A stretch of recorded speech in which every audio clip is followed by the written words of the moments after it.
My dear friends, आज का class ecology का होगा।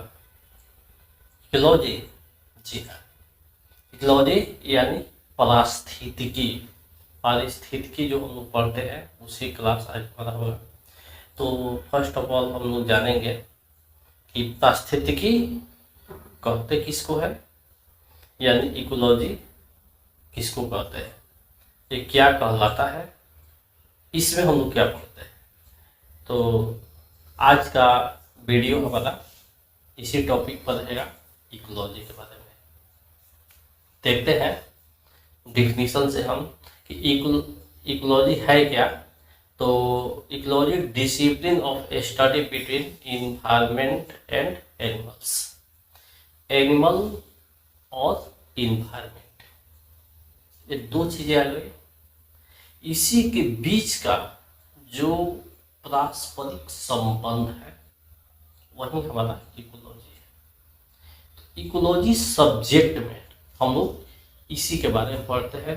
यह एक तरह का डिसिप्लिन स्टडी है कि जीवों को पर्यावरण में कैसे डिसिप्लिन के साथ तालमेल बनाकर रखना है।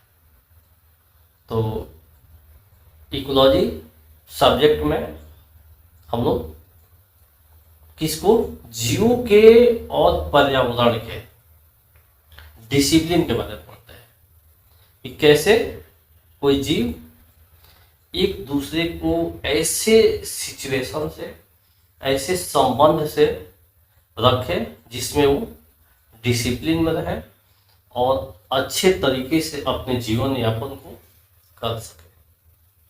देखते हैं, इकोलॉजी दो वर्ड से मिलकर बना है, ओइकस और लोगस।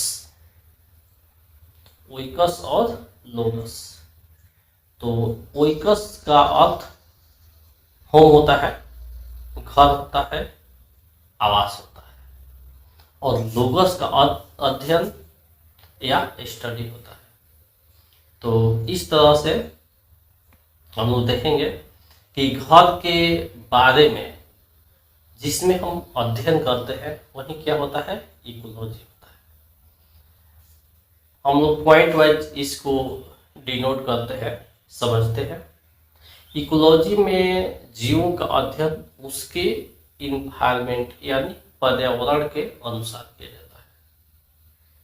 इकोलॉजी में कैसा स्टडी होता है, तो उसमें जीवों का जितने क्रिएचर्स होते हैं, प्राणी होते हैं, मैन हो गया, एनिमल हो गया, या इंसेक्ट हो गया, या जो छोटे छोटे जीव हो गए, सबका अध्ययन उसके इन्वायरमेंट का अनुसार किया जाता है। इसमें स्थलीय जीव आ जाते हैं, जलीय जीव आ जाते हैं, वायुमंडलीय जीव आ जाते हैं, कई तरह के इसमें होते हैं।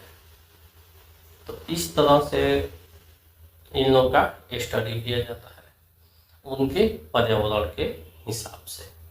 अगला पॉइंट है, जब हम किसी जीव का अध्ययन उसके पर्यावरण के हिसाब से करते हैं जिसमें वह अपना जीवन यापन करता है, वह इकोलॉजी कहलाता है, वही पारिस्थितिकी कहलाता है। Understand, you better understand. Next देखते हैं कि जो इकोलॉजी वर्ड है ये कब आया। तो सन 1869 ईस्वी में, यानी 1869 में अर्नेस्ट हैकल ने सर्वप्रथम इकोलॉजी शब्द का यूज किया। कौन? अर्नेस्ट हैकल ने। ठीक है, अगला देखते हैं स्टेप।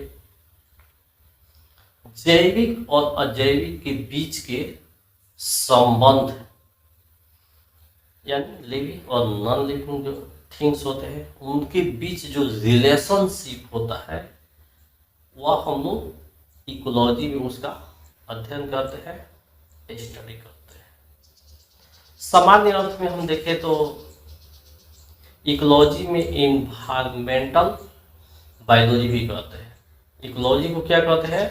Environmental biology. इकोलॉजी क्या है? एक इन्वायरमेंटल बायोलॉजी, यानी बायोलॉजी में हम लोग जीव के संरचना के बारे में पढ़ते हैं, उसके अंदर के भागों को पढ़ते हैं। और इकोलॉजी में क्या होता है, जीव वही होता है, लेकिन उसकी बाहरी भाग को हम लोग पढ़ते हैं, उसके पर्यावरण के हिसाब से पढ़ते हैं। आगे देखते हैं, इकोलॉजी को, पारिस्थितिकी को, या जैविक और अजैविक दो चीज़ों से मिलकर दो चीज़ों के कॉम्बिनेशन से इकोलॉजी बना है। इसमें जैविक यानी बायोटिक कंपोनेंट होता है और अजैविक यानी अबायोटिक कंपोनेंट होते हैं। अब देखेंगे हम लोग बायोटिक कंपोनेंट में क्या क्या आते हैं। तो इसमें ग्रीन प्लांट्स हो गए, एनिमल्स हो गए, माइक्रो ऑर्गेनिज्म हो गए, माइक्रो ऑर्गेनिज्म यानी उत्पादक हो गए, उपभोक्ता हो गए, अपघटक हो गए। ये तीन चीज ऐसे होते हैं और इन्हीं के इर्द गिर्द हमारा पूरा पर्यावरण घूमता रहता है। तो ये उत्पादक यानी ग्रीन प्लांट्स जो खुद उत्पादन करते हैं, उसके बाद उपभोक्ता यानी एनिमल्स जो उनको उपभोग करते हैं, यानी उनसे उनका लाइफ साइकिल चलता है।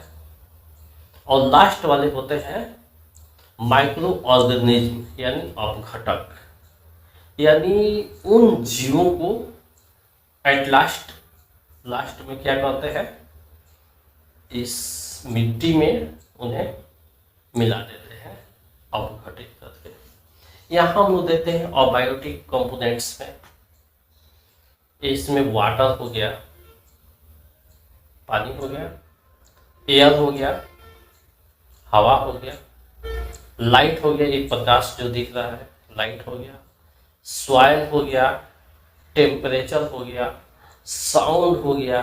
ये सब आते हैं अबायोटिक कंपोनेंट्स में। इट इज यानी इधर जैविक में जो तीन चीज आते हैं उनको छोड़कर बाकी जितने हमारे पर्यावरण में होते हैं सब क्या कहलाते हैं, अबायोटिक कंपोनेंट्स और जैविक पदार्थ। अब आगे देखते हैं इसके कि इसकी आगे के स्टेप में क्या होता है। इसके आगे के स्टेप में हम लोग देखते हैं कि इकोलॉजी को हम लोग दो पार्ट्स में पढ़ते हैं। एक प्लांट इकोलॉजी हो गया और एक एनिमल इकोलॉजी हो गया, यानी एक जंतु के हिसाब से पढ़ा जाता है, एक जंतु के हिसाब से और एक पौधों के हिसाब से। इकोलॉजी के बाद आता है इकोसिस्टम। इकोसिस्टम क्या है, तो अभी हम लोग पढ़े हैं कि इकोलॉजी एक सब्जेक्ट होता है, लेकिन यहाँ हम इकोसिस्टम पढ़ेंगे। तो इकोसिस्टम एक एरिया होता है जहाँ जीव रहते हैं, उस एरिया के हिसाब से जिसका अध्ययन किया जाता है और इकोसिस्टम होता है। देखते हैं, इकोसिस्टम एक ज्योग्राफिक एरिया है। इकोसिस्टम क्या है, एक ज्योग्राफिक एरिया है, भौगोलिक क्षेत्र है जो वहाँ पर मौजूद प्लांट्स, एनिमल, ऑर्गेनिज्म, लैंडस्केप और वेदर से मिलकर बनता है। ये सभी मिलकर एक बेहतर लाइफ का निर्माण करते हैं, जीवन का निर्माण करते हैं। समझ गया कि इकोसिस्टम क्या है। इकोसिस्टम एक ज्योग्राफिक एरिया है। इकोसिस्टम क्या है, एक ज्योग्राफिकल एरिया है जो वहाँ पर प्रेजेंट मौजूद प्लांट्स, एनिमल, ऑर्गेनिज्म, लैंडस्केप और वेदर से मिलकर बना है। ये सभी मिलकर एक बेहतर जीवन का निर्माण करते हैं।